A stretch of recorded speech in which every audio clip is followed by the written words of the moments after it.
Se suponía que era una rutina. Lo trajeron en silla de ruedas a mi sala de emergencias. Revisé su contacto de emergencia. No era yo, su esposa. Era Chloe, su amante, listada como pareja en el formulario. Olvidó que tengo acceso para extraer cada centavo que tiene. Despertó a una pesadilla. Alerta roja. La pantalla de la tableta estaba manchada con residuos de toallitas antisépticas, pero las palabras eran nítidas. Contacto de emergencia. Debajo, un nombre. No doctora Lauren Bishop, no esposa, ni siquiera Lauren. Chloe. Mi mano, usualmente lo suficientemente firme como para insertar una vía central en una vena yugular mientras un paciente se retuerce, tembló solo una vez. Un único espasmo violento que casi me hace dejar caer el iPad al suelo de linóleo del box de trauma 2. Doctora Bishop, preguntó la enfermera Jenkins, con la voz tensa. Estaba rondando, sosteniendo la bandeja de intubación. Su saturación está en 88%, ¿quiere intubarlo? Miré al paciente. Matthew Bishop, mi esposo desde hacía 12 años. Estaba pálido, su piel húmeda y pegajosa, su respiración superficial y rápida. Una reacción anafiláctica a los mariscos, probablemente de esa cena de negocios en la que dijo que estaba. Su camisa estaba desabotonada, revelando el pecho contra el que había dormido durante más de una década. Pero mis ojos seguían volviendo a ese nombre en el formulario digital. Chloe. Mi corazón se detuvo, literalmente, por un microsegundo. La caótica sinfonía de la sala de emergencias, el pitido de los monitores, los gritos de los residentes, el silbido del oxígeno, todo se silenció. Mi visión se estrechó. Sabía quién era Chloe. No sabía su apellido, ni su dirección, ni su tipo de sangre. Pero sabía que era la razón por la que Matthew había empezado a usar la colonia Santal 33 en lugar de su habitual Old Spice. Sabía que era la razón por la que de repente había desarrollado un intenso interés en las revisiones de inventario nocturnas en el almacén farmacéutico. Y ahora, aquí estaba, en prueba pixelada en blanco y negro. Se estaba muriendo frente a mí. Y en sus últimos momentos de conciencia, la persona a la que quería que llamaran no era yo. Su esposa, la jefa de residentes, la mujer que pagaba la hipoteca. Era ella. La enfermera Jenkins agitó una mano frente a mi cara. Doctora, el tubo. Respiré hondo. El olor a desinfectante y látex llenó mis pulmones, el aroma de mi control, mi dominio. No, dije, con una voz aterradoramente tranquila. Administra 0.3 miligramos de epinefrina intramuscular en el vasto lateral. Trae el carro de vías respiratorias. Ya no era solo su doctora. Era su juez, jurado y, bueno, verdugo se sentía demasiado fuerte. Digamos que era su auditora. No tenía idea de que salvarle la vida era solo el comienzo del fin de la suya. Soy la doctora Lauren Bishop, de 38 años. He pasado los últimos 14 años de mi vida en uniformes que huelen a lejía y café de cafetería. Soy médico de urgencias en el St. Jude's Medical Center en el centro de Chicago. Un trabajo que requiere la vejiga de un camello, la paciencia de un santo y la capacidad de distinguir entre un drogadicto y un moribundo en menos de 30 segundos. Vivo donde vivíamos, en una casa de piedra rojiza restaurada en Lincoln Park, del tipo con hiedra en los ladrillos y una hipoteca que cuesta más que la primera casa de mis padres. Mi esposo, Matthew Bishop, de 40 años, es un representante de ventas farmacéuticas. Eso significa que conduce un BMW Serie 5 arrendado, usa trajes que son un poco demasiado brillantes y compra almuerzos para cardiólogos para convencerlos de que prescriban el último y mejor beta bloqueante. Éramos la pareja poderosa, la doctora y el encantador, el cerebro y la sonrisa. Al menos eso es lo que me decía a mí misma mientras hacía turnos de 24 horas para pagar las renovaciones de nuestra cocina, mientras él hacía contactos en cenas de carne que costaban $400 por persona. Nos conocimos en la Facultad de Medicina. Bueno, yo estaba en la Facultad de Medicina. Matthew estaba asistiendo a clases como oyente mientras intentaba decidir si quería ser médico usando el dinero de su padre. Alerta de spoiler, no quiso. La química orgánica lo quebró en la tercera semana. Soy una persona de personas, Lauren, me dijo mientras comíamos pizza barata en nuestro dormitorio. Puedo venderle hielo a un esquimal, ¿por qué querría pasar mi vida mirando expedientes? Caí en la trampa. Caí por el encanto, la risa fácil, la forma en que me hacía sentir que no era solo una enciclopedia médica andante.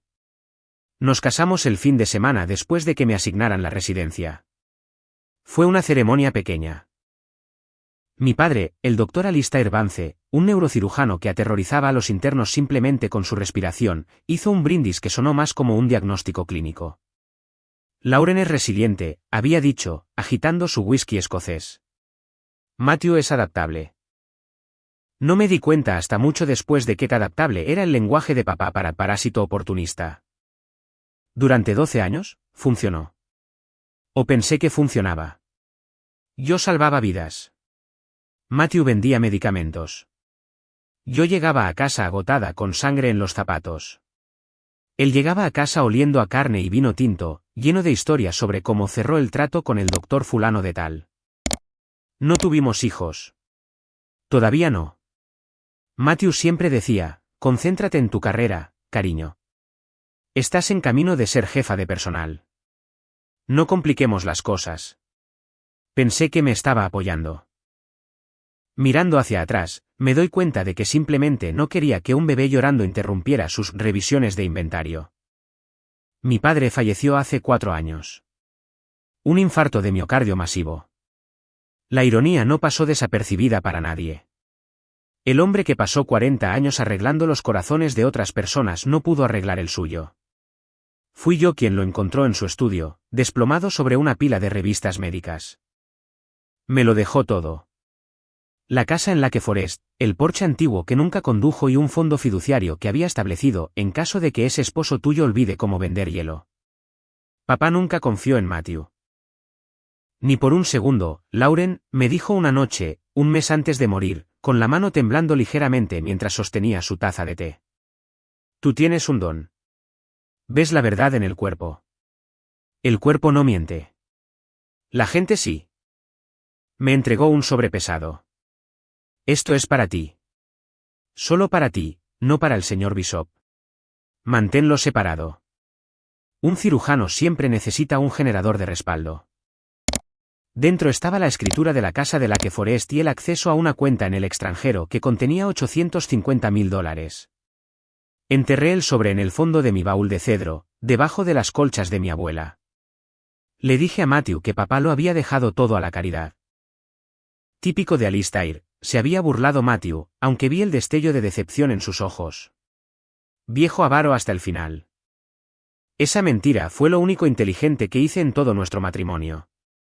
Extrañaba a mi papá todos los días. Extrañaba su consejo brusco. Extrañaba saber que había alguien de mi lado que no necesitaba nada de mí.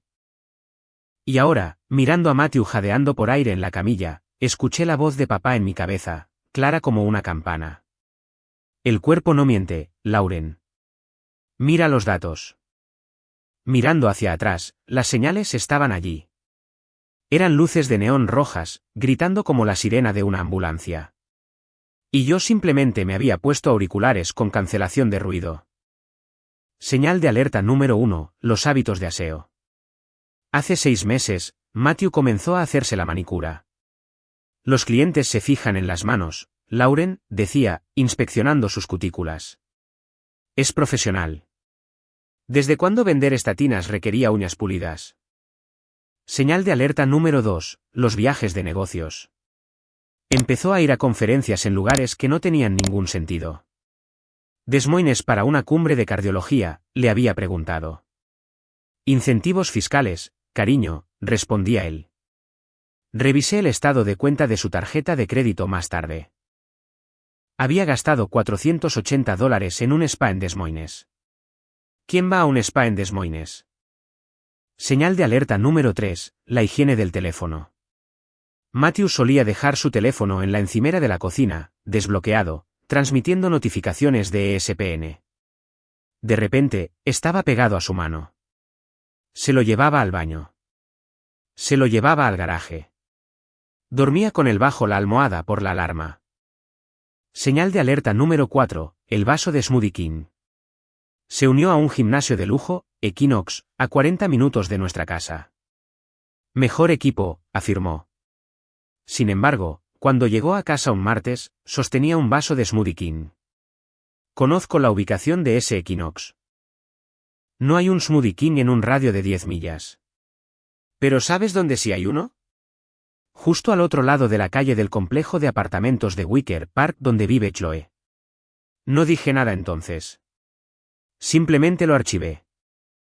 Señal de alerta número 5, el contacto de emergencia. Este fue el golpe de gracia, el clavo final. Era tan arrogante, tan cómodo en su doble vida que no solo me había engañado. Me había reemplazado administrativamente, actualizando su contacto de emergencia en el trabajo o quizás en su perfil digital de la aseguradora, el sistema hospitalario vinculado a su seguro. Debió haberlo cambiado recientemente, probablemente pensando, si me lastimo, quiero a Chloe. Olvidó un pequeño e insignificante detalle. Yo trabajo en el hospital. Yo soy el sistema. De vuelta en el box de trauma 2, la enfermera Jenkins tenía la epinefrina lista. «Administrala», dije. Observé cómo la epinefrina entraba en su vía intravenosa. Observé el monitor cardíaco. Frecuencia cardíaca 120, 115, 100. La saturación de oxígeno subiendo, 92%, 95%, 98%. Su sibilancia disminuyó. El pánico en sus ojos se desvaneció, reemplazado por la somnolencia de los antihistamínicos que también le habíamos administrado. Estaba a salvo. Lo había salvado. Y ahora iba a destruirlo. «Estable», anuncié a la sala. Mi voz sonaba robótica. «Vamos a moverlo a la cama de observación 4. Redactaré las órdenes de admisión». «¿Quiere que el doctor Evans se encargue de esto?», preguntó Jenkins con delicadeza. «Ya que es familia». «No». Sonreí. No fue una sonrisa agradable. «Yo me encargaré de su expediente. Necesito revisar su historial». Caminé hacia el terminal de computadora en la esquina.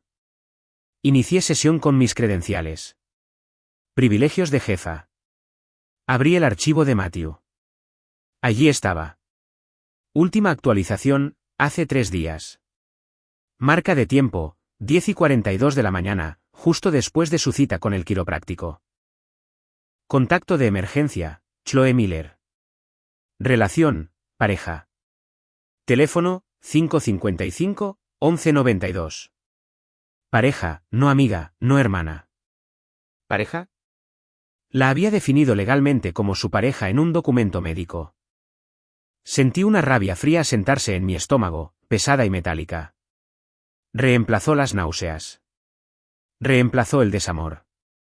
Saqué mi teléfono. Tomé una foto de la pantalla. Luego hice clic en editar. No borré a Chloe. O no, eso sería demasiado fácil. Simplemente hice clic en la pestaña de información de facturación. Quería ver quién estaba pagando los copagos de su seguro. Era nuestra cuenta conjunta, por supuesto. Pero entonces vi el historial de reclamaciones recientes. Planned Parenthood, $450, hace 4 semanas. Consulta de ginecología y obstetricia, doctora Susan Lee, hace 2 semanas. No era Matthew quien iba al ginecólogo obstetra. Estaba usando su seguro, mi seguro, técnicamente, ya que él era un dependiente en mi plan hospitalario superior, para ella. Para Chloe.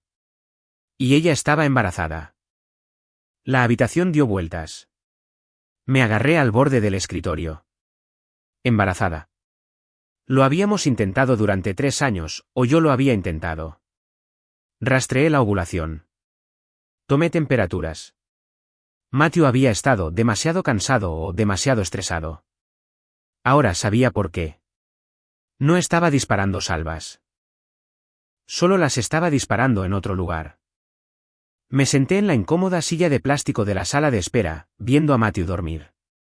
Se veía tan pacífico, tan inocente, como el hombre con el que me casé. Si no hubiera visto esa pantalla, estaría sosteniendo su mano en este momento. Estaría preocupada por su colesterol. Estaría planeando una dieta baja en sodio para él. En cambio, le estaba enviando un mensaje de texto a Nadia Cole.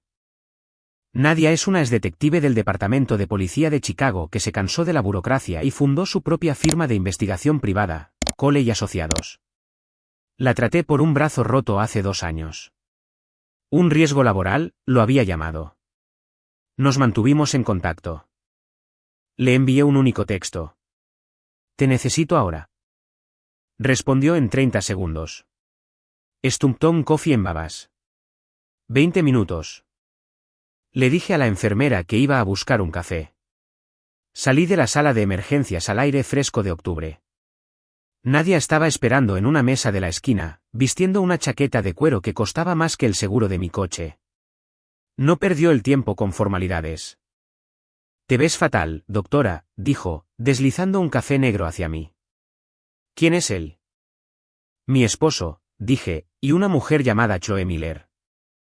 Nadia enarcó una ceja. Joven, embarazada, al parecer, su contacto de emergencia en sus registros médicos. Nadia soltó un silbido bajo. «Eso es audaz. O estúpido. Generalmente ambos». «Encuentra todo», dije, con la voz temblando ligeramente. «Cuentas bancarias, tarjetas de crédito, correos electrónicos». «¿Dónde vive? ¿Cuánto tiempo? Quiero una cronología». «Nadia, verifica todo». Le transferí un anticipo de $5.000 a su cuenta allí mismo, en la mesa. «Dame 48 horas», dijo. «Solo necesitó 24». Al día siguiente, Matthew fue dado de alta. Interpreté a la esposa abnegada a la perfección. Le ahuequé las almohadas. Le hice sopa. Sonreí cuando dijo, «Me salvaste la vida, cariño». «Te amo». «Yo también te amo», mentí. Fue aterradoramente fácil. Nadia se encontró conmigo en el estacionamiento del hospital mientras Matthew esperaba su receta. Me entregó un grueso sobre de Manila. «No te va a gustar esto», advirtió. Lo abrí. 14 meses. Allí estaban, Matthew y una chica rubia que no podía tener más de 24 años. En un partido de los Cubs cuando dijo que estaba en una conferencia en St. Louis. En una joyería comprando un brazalete que nunca recibí. Saliendo de una clínica de ginecología y obstetricia, tomados de la mano. Ella estaba visiblemente embarazada. «Está de 6 meses», dijo Nadia en voz baja. «Es un niño». Me quedé mirando la foto. La mano de Matthew estaba en su vientre. Se veía feliz, más feliz de lo que lo había visto en años. Tenía toda otra vida, toda otra familia. «Y está esto», dijo Nadia, señalando la última página. Era un registro de textos.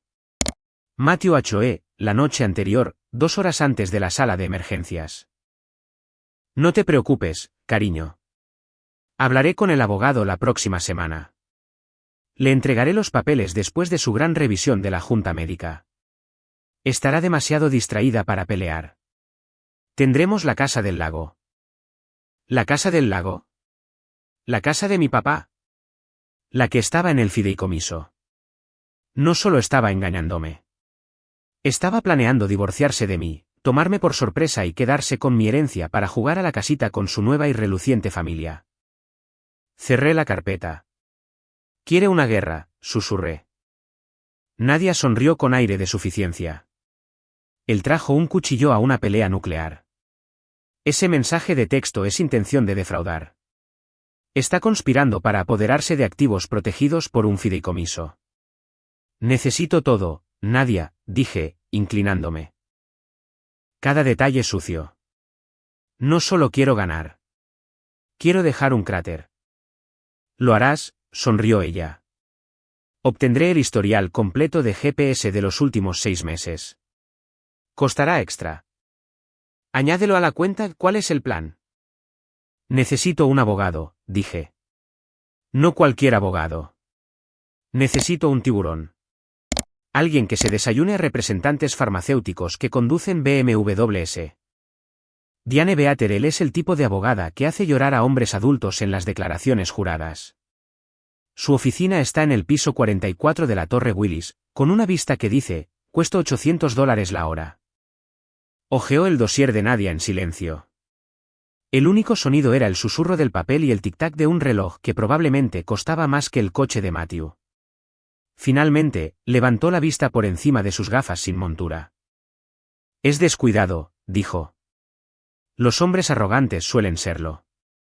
Piensa que porque eres doctora, estás demasiado ocupada para notar las fugas financieras.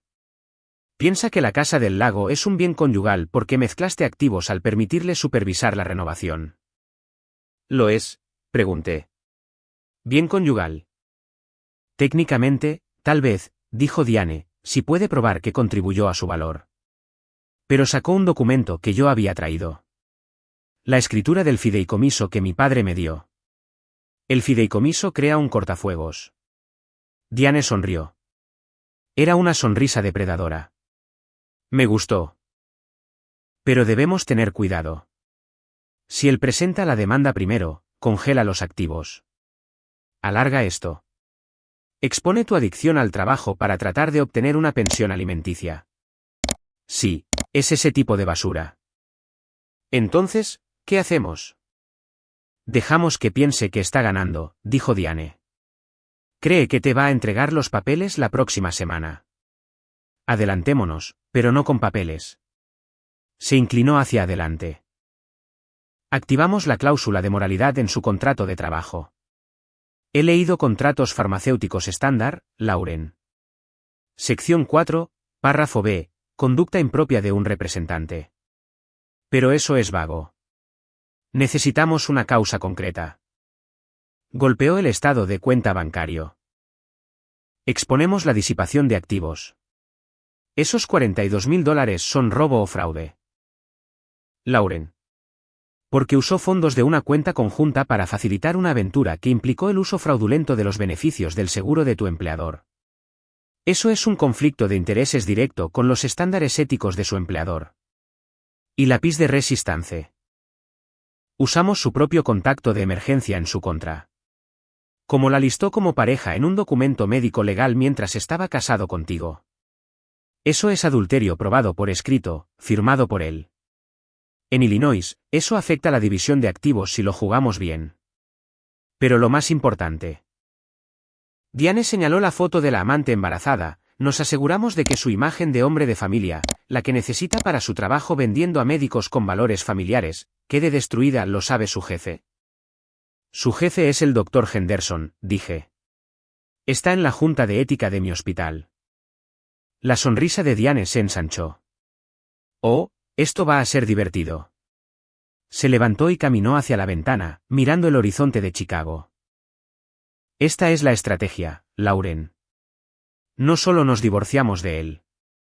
Lo desmantelamos. Si solicitamos una disolución estándar, él puede negociar. Puede pedir mediación. Puede sentarse frente a ti y fingir que es una víctima. Se volvió, con los ojos duros. Pero si activamos primero la cláusula de moralidad, si lo despiden por una causa justificada, no tiene ingresos, ni poder de negociación, ni posición. El juez lo mira y ve a un hombre desempleado que defraudó al empleador de su esposa. Se vuelve radiactivo. Radiactivo, repetí. Me gusta eso. Necesitamos documentar cada interacción a partir de este momento, continuó Diane. Cada texto, cada mirada extraña. Y quiero que imprimas esa captura de pantalla del contacto de emergencia en papel de calidad de archivo. La usaremos como prueba A. Prueba A, dije. Y una cosa más, añadió Diane. Asegura tus joyas. Asegura tu pasaporte. Cuando los narcisistas entran en pánico, saquean. Cambia los códigos de la caja fuerte hoy. Ahora, antes de contarte exactamente cómo preparé la trampa para la cena, y créeme, ver su rostro desmoronarse valió cada centavo del anticipo de Diane. Si estás disfrutando de esta historia, tómate un segundo para suscribirte. Comparto historias como esta todos los días. Mujeres que no lloraron en un rincón. Mujeres que planearon, mujeres que ganaron. No querrás perderte lo que viene después. El plan. 1. La preparación. Organizaría una cena de recuperación para Matthew, invitando a su jefe, el Dr. Henderson, y a algunos colegas clave. Ostensiblemente para celebrar su supervivencia. 2. El cebo. Le diría a Matthew que tenía una sorpresa especial para él. Él asumiría que era un regalo o un viaje. 3. El cambio. Revelaría la información del contacto de emergencia de una manera que no pudiera manipular. ¿Puedes mantener la compostura?, preguntó Diane. ¿Puedes dormir junto a él durante 3 días más y no apuñalarlo con un bisturí? Pensé en los 14 años. Pensé en el mensaje de texto sobre quedarse con la casa de mi papá. Diane, dije, poniéndome de pie. Soy cirujana. Sé cómo extirpar un tumor sin dañar el tejido circundante. Matthew es solo biomasa. Fui a casa durante 3 días. Fui la esposa perfecta. Cociné. Lo escuché hablar sobre sus revisiones de inventario. Fue a casa de Chloe 2 veces. No lloré. No grité. Recopilé. Documenté. Esperé. En la mañana de la cena, Matthew preguntó, cariño, ¿qué debería ponerme esta noche? Usa el traje gris, dije, ajustando su corbata. Quieres lucir lo mejor posible. Va a ser una noche para recordar. Me besó la frente. Eres la mejor, Lauren. De verdad. No tenía idea de que el traje gris era al que le había espolvoreado un poquito de polvos pica pica en el forro. Mezquino, sí, pero lo quería incómodo antes de dejarlo en la indigencia. La mesa del comedor estaba puesta con la porcelana de mi abuela. Las copas de cristal brillaban. Alrededor de la mesa, el doctor Henderson, el jefe de Matthew, severo, ético, influyente. El doctor Patel, jefe de cardiología, el cliente más grande de Matthew. Sara y Mike, nuestros vecinos y los mayores chismosos. Matthew, vistiendo el traje gris, rascándose el cuello ocasionalmente, con aire de suficiencia. Yo, vistiendo un vestido rojo, el color de la sangre o la victoria. Terminamos el plato principal. Chuletas de cordero, su favorito. El vino fluía. Matthew se levantó para hacer un brindis. Solo quiero agradecer a mi increíble esposa, dijo, levantando su copa, por salvarme la vida en la sala de emergencias, por estar a mi lado, por Lauren. ¿Por Lauren?, corearon todos. Me levanté. En realidad, dije, yo también tengo un pequeño brindis. Y una presentación. Matthew pareció confundido. ¿Presentación? Quería compartir la historia de la milagrosa recuperación de Matthew, dije, conectando mi iPad a la gran televisión de la pared a través de AirPlay, y el equipo que lo hizo posible. La pantalla cobró vida. Aquí está Matthew el martes, narré. Anafilaxia. Algo aterrador. Y aquí está la información crucial que nos ayudó. Bueno, en realidad no ayudó, porque, ¿quién es Chloe Miller? Silencio. Un silencio absoluto y ensordecedor. Matthew se congeló. Su copa se detuvo a medio camino de su boca. Lauren, ¿qué es esto? Yo también estaba confundida, continué alegremente, caminando alrededor de la mesa como si estuviera dando una charla TED. Pensé, seguramente mi esposo sabe que soy su contacto de emergencia. Quiero decir, hemos estado casados durante 12 años. Soy doctora. Literalmente, trabajo en el edificio donde lo estaban tratando, ¿por qué pondría a una barista de 24 años como su pareja? Miré a Sara y Mike. Sara, eres maestra. Si estuvieras en el hospital, ¿a quién llamarías? A Mike, ¿verdad? Sara asintió, con los ojos muy abiertos. Por supuesto. Exactamente, dije. Así que imagina mi sorpresa cuando llamé al número listado para Chloe, y ella respondió, y lo llamó, cariño, y preguntó si debía traer su bolso de viaje, el que él guarda en su casa. Así que investigué. Tal vez es un pariente. No. Pero sí comparten un apartamento en Wicker Park. Miren. Él paga el alquiler. ¿No es generoso? Matthew se puso morado. Lauren, para. Apágalo. Se abalanzó sobre el control remoto. Lo aparté de su alcance. Siéntate, Matthew. No he terminado. El doctor Henderson miraba a Matthew con una expresión de puro disgusto. Y la mayor sorpresa, estamos esperando. Bueno, ellos están esperando un bebé, financiado por mi plan de seguro de salud. La sala estalló. Sara jadeó. Al doctor Patel se le cayó el tenedor. El doctor Henderson se puso de pie. Matthew, ¿es esto cierto? Matthew tartamudeaba. Ese es complicado. Está loca. Lauren está inventando esto. Este es el registro oficial del hospital, Matthew, dije, señalando la pantalla. ¿Estás diciendo que falsificaste un documento médico legal? Se había atrapado a sí mismo. Si lo admitía, era un mentiroso. Si lo negaba, era un adúltero. ¿Yo? Miró a su jefe, la desesperación arañando su garganta.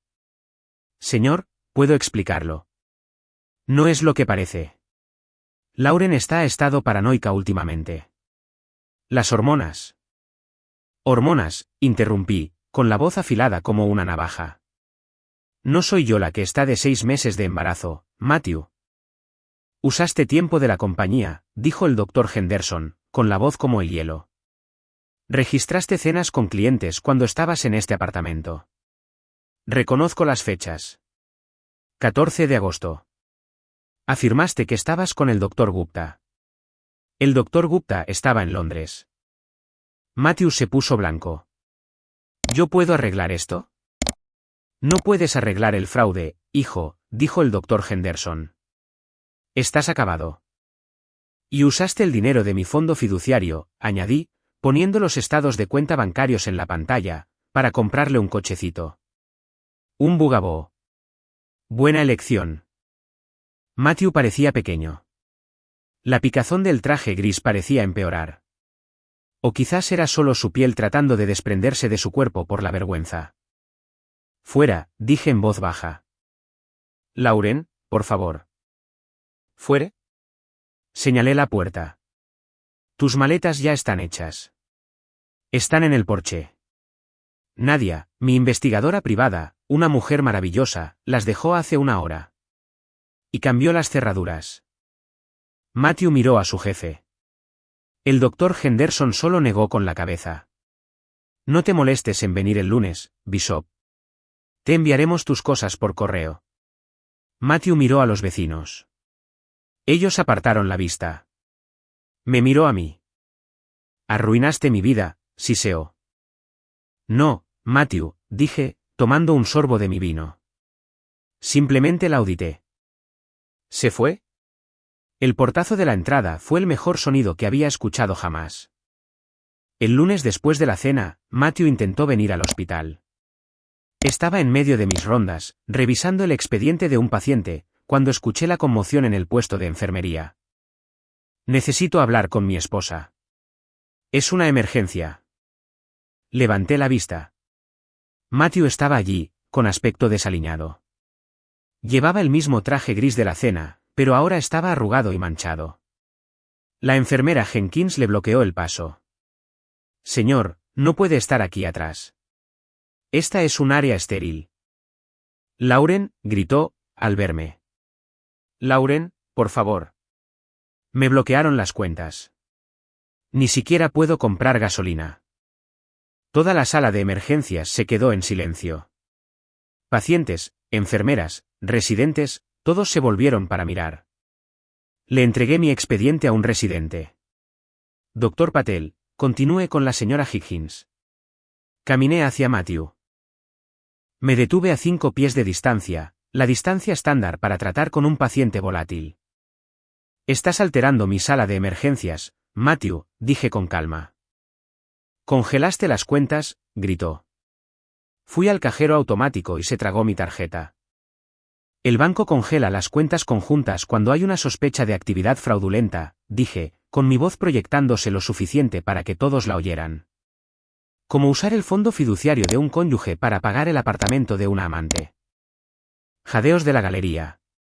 La enfermera Jenkins parecía encantada. Necesito dinero, Lauren. Chloe necesita. Se detuvo, dándose cuenta de que acababa de decir su nombre. Chloe necesita un trabajo, terminé. ¿Seguridad? 2 grandes guardias de seguridad, para quienes había horneado galletas cada Navidad durante 10 años, se adelantaron. Escorten al señor Bishop fuera, dije.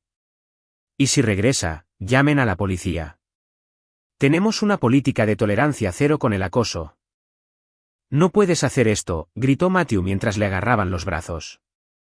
Yo te apoyé durante la facultad de medicina. Tú veías la televisión mientras yo estudiaba, repliqué, perdiendo finalmente mi fachada de frialdad por una fracción de segundo. Y te gastaste mi herencia mientras yo salvaba vidas. Adiós, Matthew. Lo sacaron a rastras. La sala de emergencias estalló en aplausos. Aplausos reales. Hice una reverencia. Luego me volví hacia mi residente.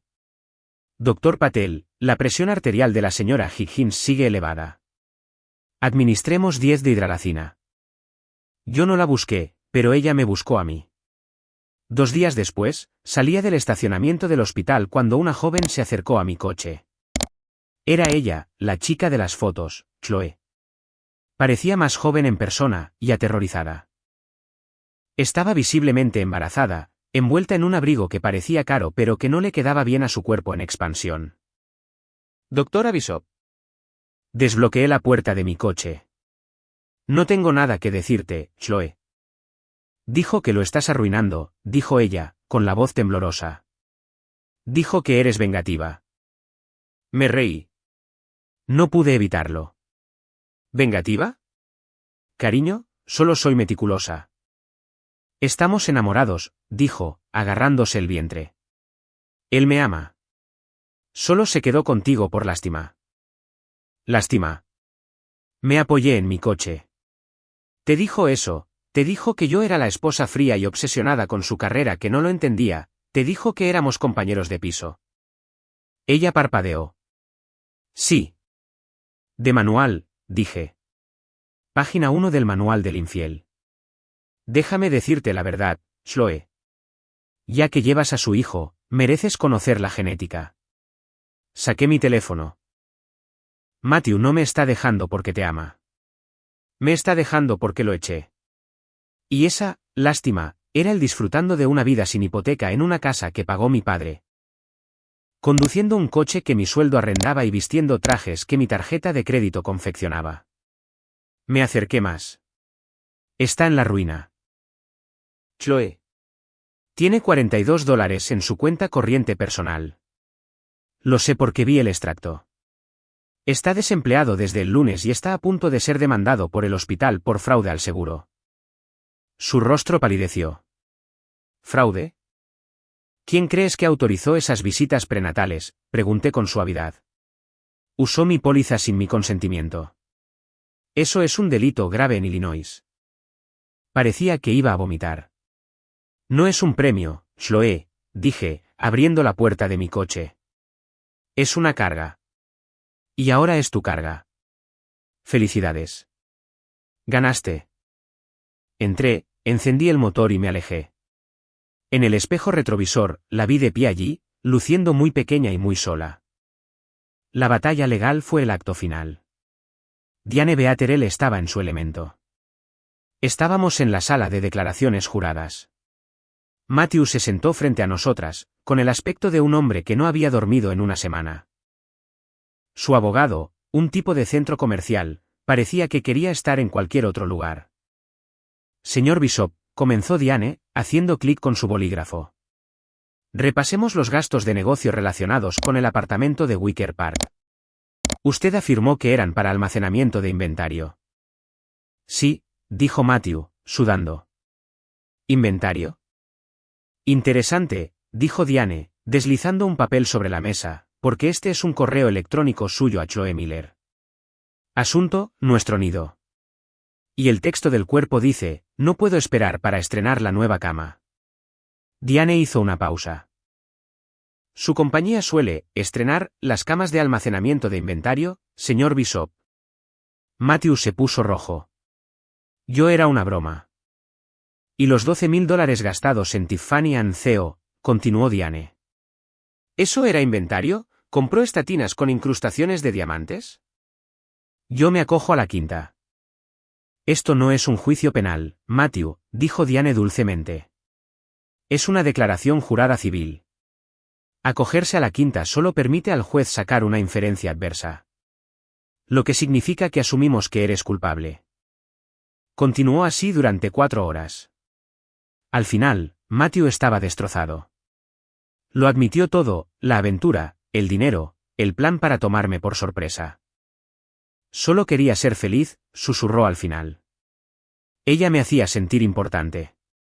Tú me hacías sentir como un empleado. Lo miré. Lo miré de verdad. Yo no te convertí en un empleado, Matthew, dije. Tú solicitaste el puesto. Y fuiste despedido por falta grave. Diane cerró su carpeta. El sonido fue como un disparo. Hemos terminado aquí, dijo. Las consecuencias fueron nucleares, pero a diferencia de un invierno nuclear, para mí se sintió como la primavera. Diane Beaterel presentó los papeles del divorcio a la mañana siguiente. Citó adulterio, respaldado por la prueba del contacto de emergencia y las fotos de la investigadora privada. Matthew intentó luchar. Contrató a un abogado, un tipo de un centro comercial que probablemente se especializaba en conducir bajo los efectos del alcohol. Se reunieron en la sala de conferencias con paredes de cristal de Diane. Mi cliente quiere la mitad de la casa, dijo el abogado de Matthew, ajustándose su corbata barata. Diane se rió. Fue un sonido aterrador. Su cliente tiene suerte de no estar en prisión por fraude al seguro, señor Miller. La Junta del hospital está considerando presentar cargos por el uso indebido de los beneficios conyugales. Si Matthew firma este acuerdo, dándole a Lauren todo, incluido el Porsche antiguo y el valor total del fideicomiso, podríamos, convencerlos de que lo dejen pasar. Matthew me miró. Lauren, ten corazón. Tengo un bebé en camino. Y yo tengo una carrera, dije, y una casa, y mi dignidad. Tú tomaste tu decisión, Matthew. Elegiste a Chloe. Ahora ve a vivir con ella. Ella no tiene dinero, soltó Matthew. Es barista. No puede mantener a un bebé con propinas. Me reí. Entonces tal vez deberías haber pensado en eso antes de gastar $42,000 en inventario. Tal vez deberías haber conservado tu trabajo. Tal vez deberías haber conservado a tu esposa. Lucharé contra ti, susurró. Les diré a todos que estás loca. Adelante, interrumpió Diane. Tenemos los registros médicos. Tenemos el fraude. Tenemos al amante. Tú cuenta tu historia, Matthew. Nosotros contaremos la verdad a quien crees que le creerán. Firmó. Perdió su trabajo 2 semanas después. La cláusula de moralidad en su contrato era inquebrantable. Y el Dr. Henderson se aseguró de que toda la industria farmacéutica supiera por qué fue despedido. En la lista negra. Y Chloe, el contacto de emergencia. Una vez que el dinero se secó, una vez que el BMW fue embargado y las cenas de negocios cesaron, la realidad golpeó duro. Ese apartamento de Wicker Park no era barato. Sin el salario de $150,000 de Matthew, no podían pagarlo. Se mudaron a un estudio en un sótano en un barrio menos deseable. Nadie me enviaba actualizaciones ocasionalmente. Problemas en el paraíso, me escribía. Chloe apareció en Tinder ayer. 6 meses después de que el divorcio fuera definitivo, Chloe lo dejó. Se llevó al bebé y se mudó de nuevo a Wisconsin para vivir con sus padres. Matthew se quedó solo, con pagos de manutención infantil que no podía afrontar y un currículum que era radiactivo. 3 años después, estaba haciendo cola en el Daily Grain, mi cafetería favorita cerca del hospital. Llevaba mi nueva placa de identificación de jefa de personal. Un café negro grande, le dije a la barista. Serán $4.50. Busqué mi cartera, pero una conmoción en el mostrador de recogida llamó mi atención. Un repartidor estaba discutiendo con el gerente.